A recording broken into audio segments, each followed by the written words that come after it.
Hello and welcome to Medical Dialogues. I am Dr. Bhumika Makhuri. Let's look at today's top medical news.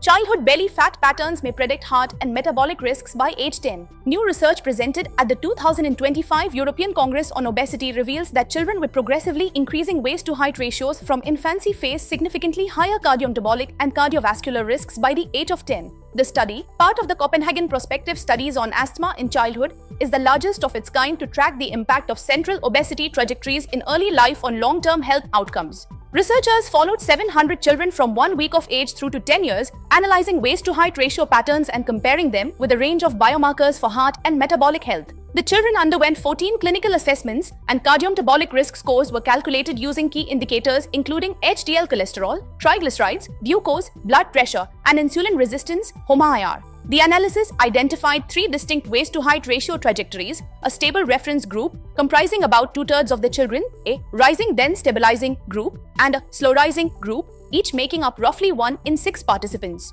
Children in the slow rising group, those whose central obesity steadily increased over time, showed the most concerning outcomes. By age 10, they had significantly higher levels of systolic blood pressure, C-peptide, HOMA-IR, GLYCA, and high-sensitivity C-reactive protein, all markers of inflammation and insulin resistance. They also had lower levels of protective HDL cholesterol.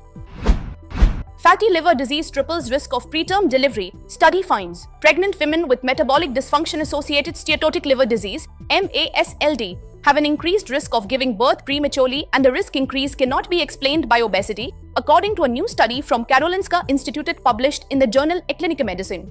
Common risk factors for metabolic dysfunction-associated steatotic liver disease are metabolic disorders such as type 2 diabetes and overweight or obesity. The disease has become increasingly common, including among women of reproductive age.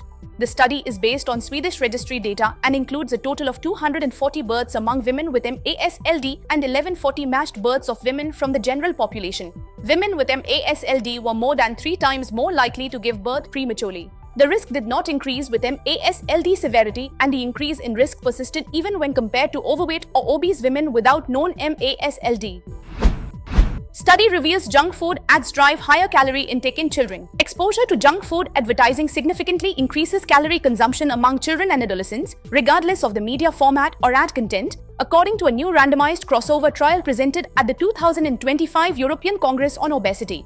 The study, led by researchers from the University of Liverpool, found that even 5 minutes of exposure to advertisements for high fat, salt, and sugar HFSs foods caused children to consume an average of 130 extra kilocalories in a single day, the equivalent of 2 slices of bread. The trial involved 240 children aged 7 to 15 from schools across Merseyside, UK. On separate occasion, participants were shown 5 minutes of HFSs food advertisements and non-food advertisements across 4 media formats: audiovisual, example TV, visual, example social media, audio, example podcasts, and static, example billboards. The ads included both product-based and brand-only formats. Following the exposure, researchers measured the children's ad libitum snack and lunch intake, body mass index, BMI, and socioeconomic status using postcode data.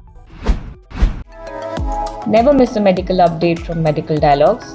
Like, subscribe, and press the bell icon.